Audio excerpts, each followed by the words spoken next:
Bom, esse é o tema da nossa aula de hoje, né? Formação territorial e regionalização do Brasil. Né? E veja, esses são os dois pontos da aula, né? Esses são os dois temas aí. De um lado a gente vai estudar a formação territorial e de outro a gente vai estudar esse conceito, né? esse processo, né? chamado de regionalização. Né? Ou seja, como o Brasil se organizou regionalmente. Mas vamos por parte, vamos pensar a primeira parte aqui da formação. Alguém está pedindo para entrar? Clara. Nathalie. Bom dia, pessoal, que está chegando agora. Vamos concentrar na aula. Vamos lá. E o livro de vocês começa, né, com essa frase do Milton Santos. Milton Santos talvez seja o maior geógrafo brasileiro, infelizmente já nos deixou, né? O território, visto como uma unidade e diversidade, é uma questão central da história humana e de cada país. Né? Ele está chamando a atenção para esse conceito de território. Né?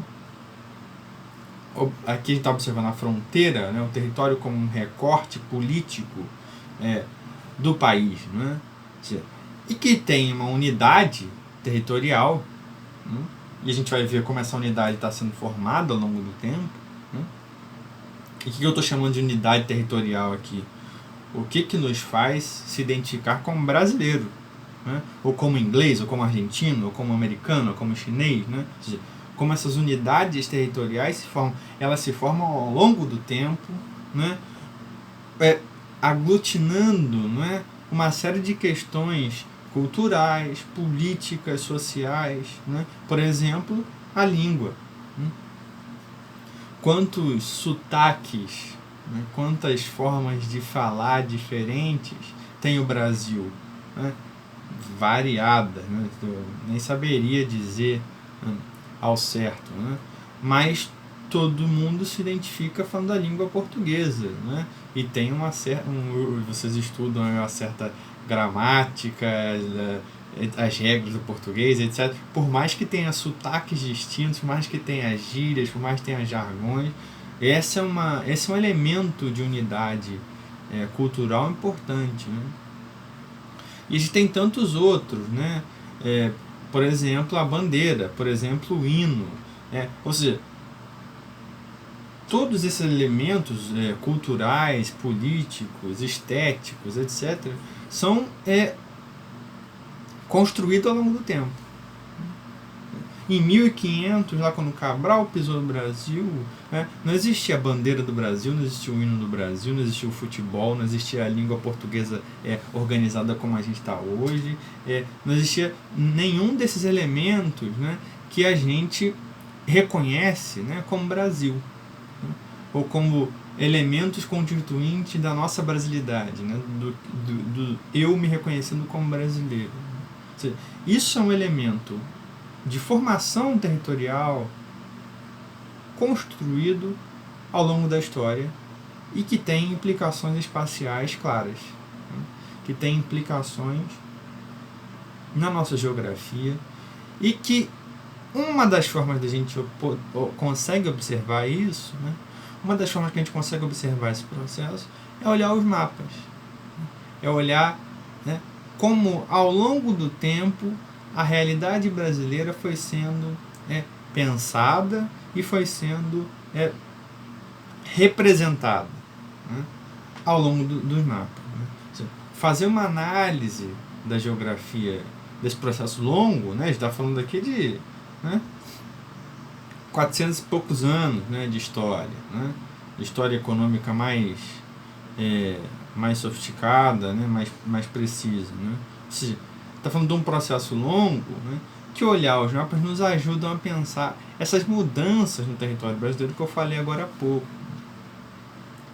Portanto,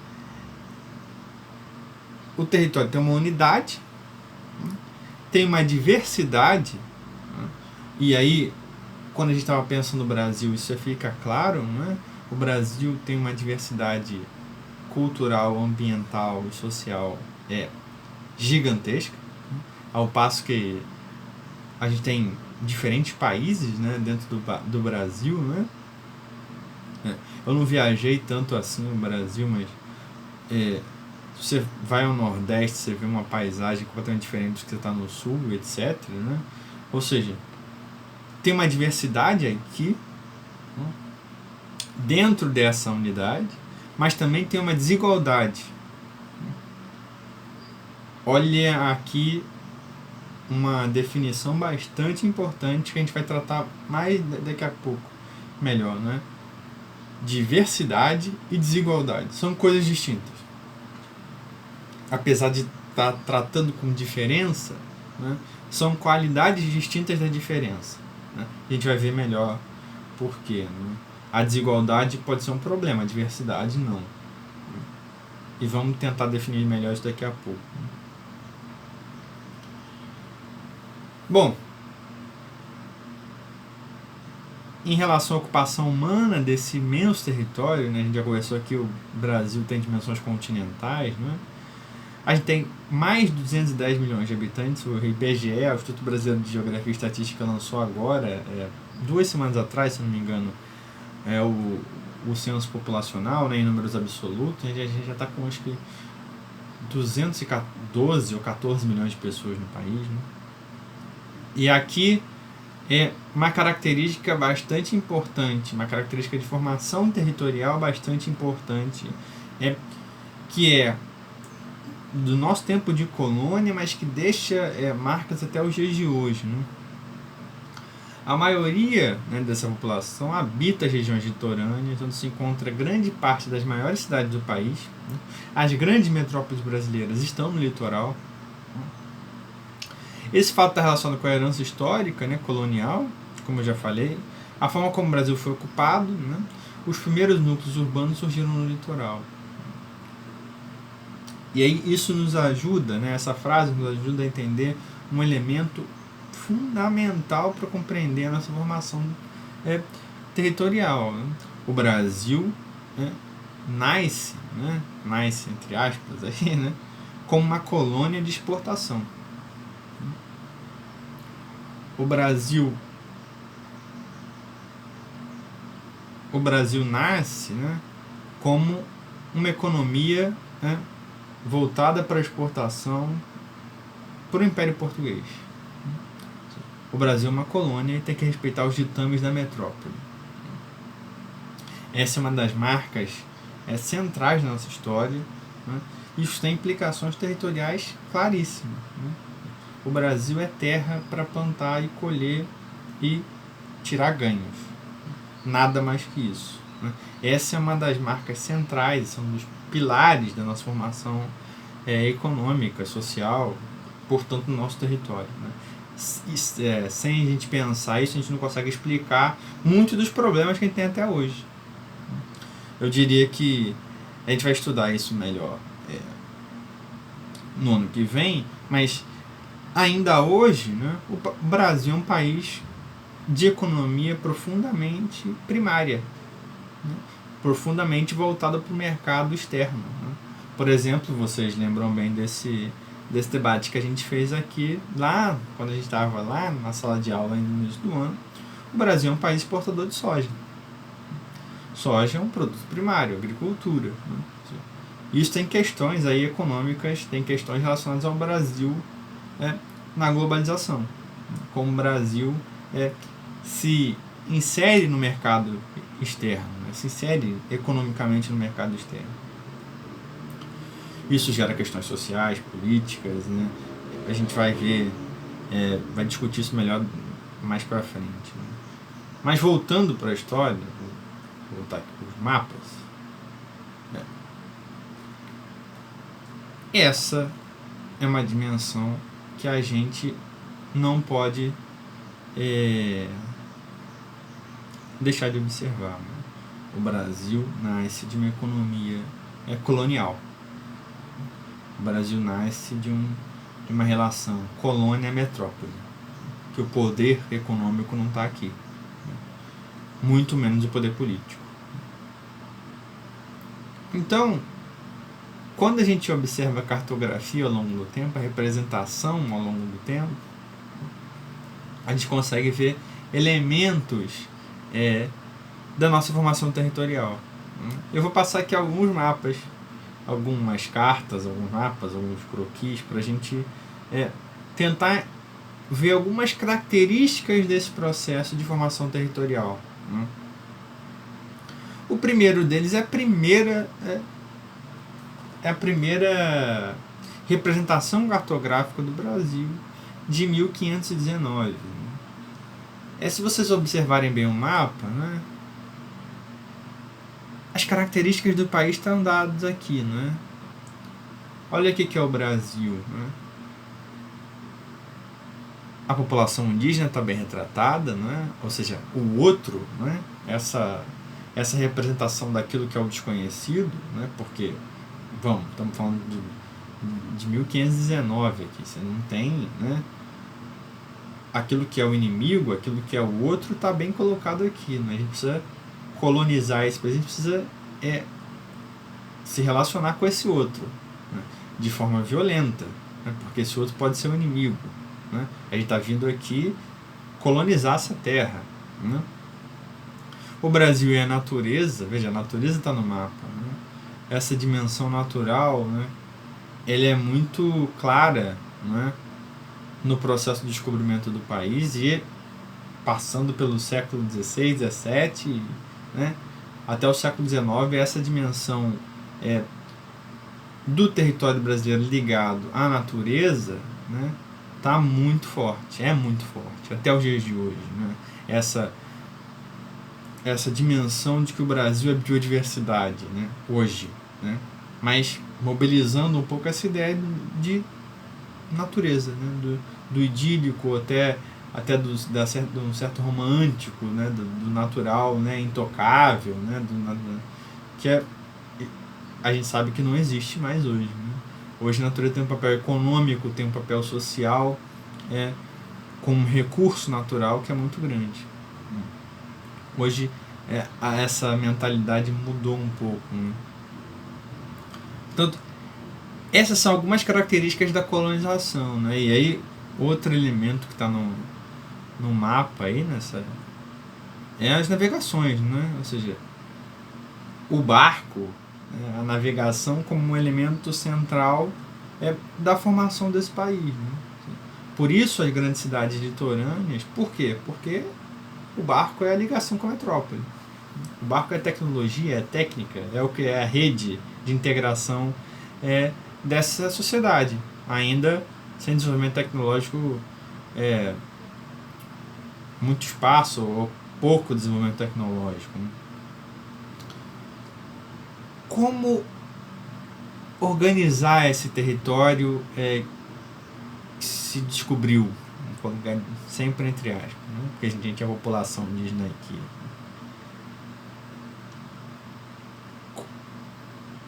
Qual é a forma de gestão desse território vasto, gigantesco, completamente desconhecido?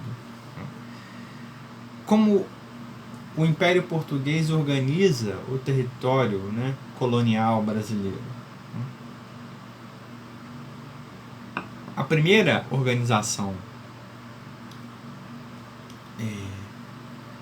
territorial do Brasil, né, são as capitanias hereditárias. Veja, área gigantesca, né? Que um colono, né, era o governador, era o capitão dessa capitania, né? Era o gestor dessa capitania. Entretanto, sem nenhuma ligação com o território, sem nenhuma forma de conhecimento sobre o que ele está ali naquele território, naquela organização ali, né, naquela faixa de terra gigantesca, como vocês estão vendo aqui no mapa, né? Olha aqui que era uma capitania. Uma capitania era um negócio gigante que o camarada tinha que vir aqui e colonizar. Algumas deram certo, outras não, outras ficaram ao relento, né? Essa é a primeira forma de organização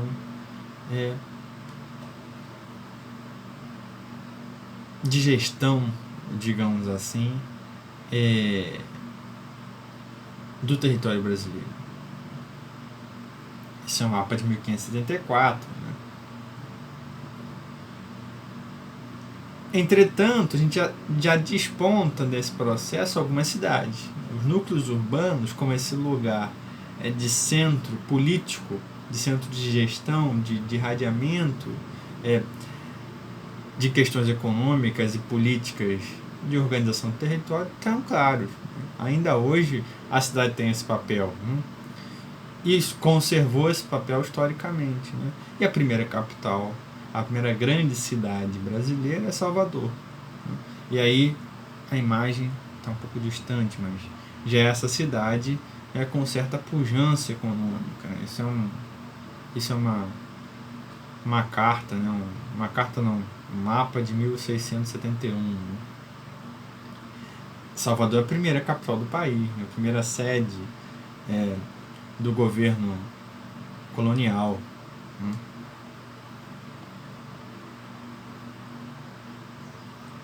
Veja, aí você começa a explorar o território, você tem novas formas. Aí os geógrafos começam a agir no território brasileiro. Né? Afinal, conhecer o território, né, conhecer a geografia de um local, está sempre associado ao que se pode explorar. Né? Conhecer as potencialidades econômicas. Né? Afinal, aqui a gente está falando de uma economia de exploração, uma economia que está buscando ouros e metais preciosos. Né? Metais preciosos. Né? É uma economia, né, que está pautada, né, no comércio de metais preciosos. Essa é a marca do capitalismo na época, do capitalismo mercantil da época. Né? E aqui, né, o território brasileiro vai sendo conhecido cada vez mais e sendo produzido novas representações sobre o território. Né? Os mapas. Novos mapas vão surgindo. Né? E aqui o mapa bastante complexo já, né, da Baía de Guanabara. Veja, nossa casa, né?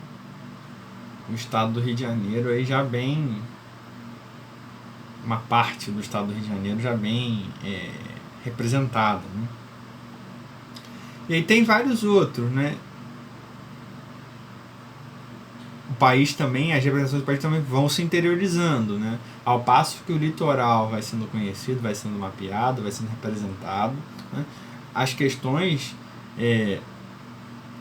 da geografia, né, as representações cartográficas vão se interiorizando, né, interiorizando em busca, né, com essa mentalidade, né, em busca de recursos, né, em busca de como explorar economicamente esse território colonial.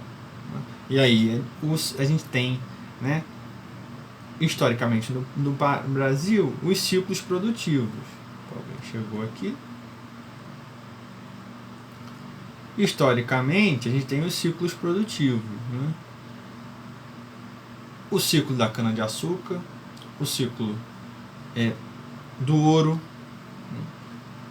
O ciclo, né, mais tarde do café, aí teve um curto ciclo da borracha. Né? Muito relacionado, né, esses ciclos, muito relacionado, né, essa especialização produtiva, né, intimamente relacionado com a natureza em alguns lugares. Por exemplo, né, as formações geológicas produziram ouro, né, em Minas Gerais, né, nas regiões, né, dali das cidades, hoje cidades históricas mineiras. Né, ali tem uma característica ambiental, né, de uma geografia física que foi explorado. E formou-se, né, se a gente pensar essa história, né, da economia primária, da economia extrativista no país, né, a gente tem esses ciclos, né, esses períodos históricos de grande exploração, né, sem nenhuma forma de tornar isso sustentável, né, de explorar e acabou. Né, explorar até o fim. Né, explorar de forma violenta. Né, e tem determinados ciclos, né? Determinados booms de desenvolvimento de algumas economias específicas. A primeira delas foi o pau-brasil. O pau-brasil era, né, um elemento fundamental para a tintura, né, para produzir tinta. Né? Isso na Europa tinha um valor importante. Né? Depois, cana. Né? Afinal, o açúcar vai sendo descoberto e usado cada vez mais. Depois o ciclo do ouro, quando enfim se descobre ouro no território brasileiro, né, na região de Minas Gerais. Né? Depois no norte, né, no Pará, ciclo da borracha, né, etc. Essa dimensão, essa dinâmica, né, de avançar no território, descobrir algum recurso natural, explorar, desenvolver regiões economicamente, desenvolver cidades, né? Esses são ciclos, né, que faz com que determinadas áreas do território brasileiro vão se especializando. Veja que isso é uma dimensão importante para a gente pensar formação do território brasileiro. A gente tem as cidades litorâneas, que são centros catalisadores, né, centros de distribuição, centros, né, de ligação com a metrópole, ou seja, Portugal, né, porque são grandes cidades portuárias, como é o caso de Salvador, Rio de Janeiro, né, Recife, né, são cidades que o porto exerce um papel fundamental, porque a gente está falando de uma economia, né, de uma sociedade que se relaciona economicamente pelo mar, pelo barco, né, uma sociedade marítima, né, e que são portos de escoamento. Por exemplo, o ouro. O ouro passa pelo porto do Rio de Janeiro. Passa pela famosa Estrada Real, que vem das Minas, passa pelo sul do estado e também pela cidade do Rio. Né? Ou seja, isso faz com que determinadas áreas do território nacional sejam especializadas em determinadas formas produtivas. Isso dá uma característica para a nossa geografia muito específica, né, e muito importante, do que alguns geógrafos chamaram de arquipélagos produtivos, ilhas produtivas, que não tem nada a ver uma com a outra. Elas se relacionam com a metrópole. E os ciclos econômicos, né, o que se convencionou chamar de ciclos econômicos, né, nos dá exatamente essa dimensão. A metrópole vem, explora, acabou.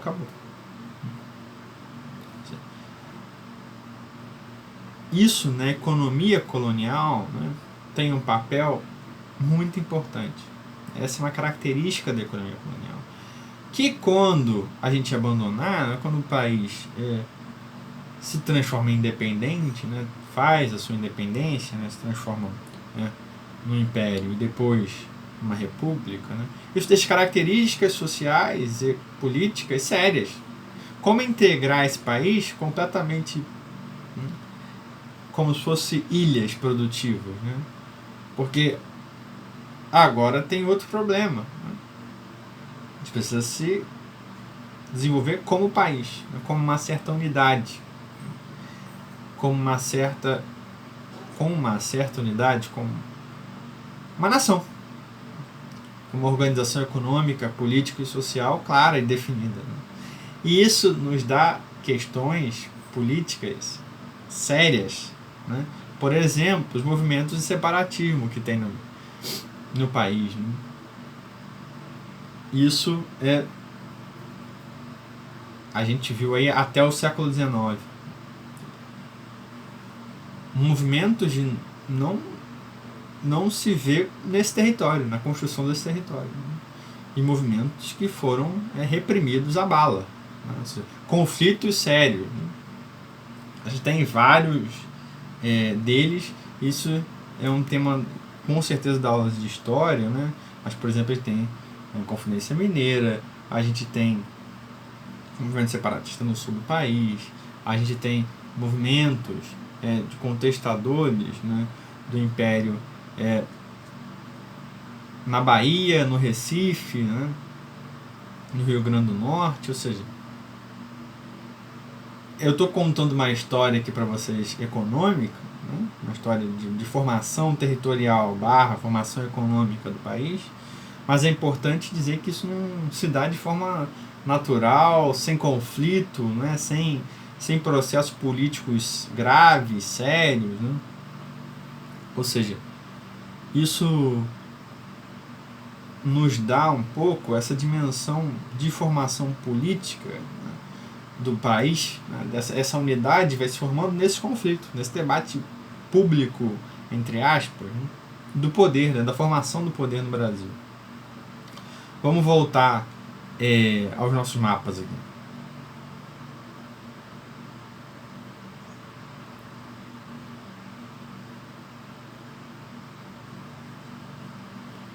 Esse mapa do ciclo do ouro, né, o ciclo do ouro vai promovendo, né, essa interiorização da economia do país. E aí, né, a gente já tem, com essa interiorização do país, a gente já tem algo em 1821, né, isso aqui, né, as províncias do Brasil, né, a gente não tinha estados ainda. Tem características aí bem parecidas já com o que a gente conhece hoje, né? Preste atenção nesse mapa, né?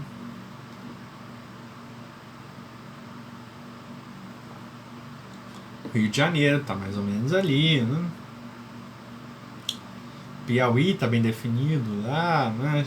Província ali, que hoje é a Bahia, também está bem colocado ali, né? Ou seja, as províncias do litoral já estão formadas, né? Já estão com a vida econômica e social bem definida, já são grandes centros, né? Já as formações territoriais do interior do país ainda não, né? Áreas gigantes, né? Áreas que ainda precisam se interiorizar, precisam se integrar. Essa economia é ainda muito litorânea, né? Esse mapa é bacana porque ele dá uma proto-organização do que a gente conhece hoje, uma pré-organização territorial do que a gente conhece hoje. E aí a gente já tem grandes cidades, né? O Rio de Janeiro nessa época, né? Essa é uma carta de 1864, é uma grande cidade. Compara proporcionalmente a economia do país. Naquela época o Rio de Janeiro é uma grande cidade. E uma coisa que eu não falei até agora, né? Essa formação econômica é uma formação econômica de mão de obra escrava. A escravidão tem um papel fundamental, né, para explicar, né, esse processo de formação territorial, né, que a gente está conversando aqui. Né? É a mão de obra escrava, né, que constrói esse país. Né? E a gente carrega, né, as questões, né, da escravidão até hoje. Né? Quando a gente vê que a polícia mata mais jovens negros no país. Né? Ou seja, essa é uma marca histórica de formação territorial, né, que nos diz muito sobre a geografia brasileira ainda hoje. Né? Isso é sempre importante a gente deixar claro. Né? E a gente começa a ver, não é, essa organização se complexificando. Né? Os estados brasileiros já basta. Opa, alguém falou alguma coisa? Alguém chegando agora. A gente começa a ver os estados brasileiros bem definidos. Né? Já em 1878, um país que abandonou a economia colonial, que está se formando, né, uma república federativa, ainda não era aí, né? Para chegar, né, nisso aqui que a gente tem hoje. Essa hoje é a nossa formação territorial. Né? Uma organização política bem definida, com as fronteiras, a fronteira do país, né, em relação à América Latina bem definida, a fronteira dos estados, né, internamente ao país também bem definida, respeitando aí, né, basicamente dinâmicas naturais, né, rios, etc. Né. Mas, né, aqui que está o nosso problema. Né? Como pensar a gestão desse país complexo, e profundamente diverso e desigual. E aí vamos pensar melhor esses dois conceitos. Né? O que vocês pensam entre diversidade e desigualdade? O que é uma coisa e o que é outra? Digam aí. Enquanto eu bebo uma água aqui.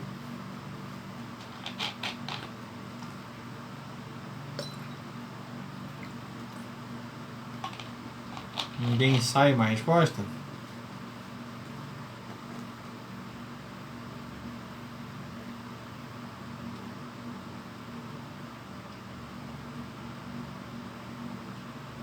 Diga. O que vocês acham? Qual é a diferença entre diversidade e desigualdade? Eu diria, no país, no Brasil, hoje, né, historicamente, olhando para toda a nossa formação territorial, a gente tem diversidade territorial e a gente tem desigualdade territorial. São duas coisas distintas que falam sobre as diferenças dentro do país. Né? Mas elas são duas qualidades distintas.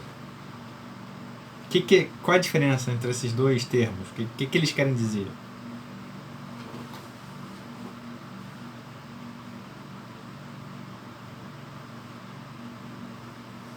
Vamos lá. Quando eu estou falando da diversidade territorial do país, eu estou falando, estou pensando, estou refletindo sobre as nossas diferenças, as nossas diferenças culturais, as nossas diferenças linguísticas, as nossas diferenças naturais, ou seja, o Pantanal é uma coisa, a Amazônia é outra, a Mata Atlântica é outra. As formas de organização humana que se relacionam com esses diferentes biomas são distintas. A vida de um pantaneiro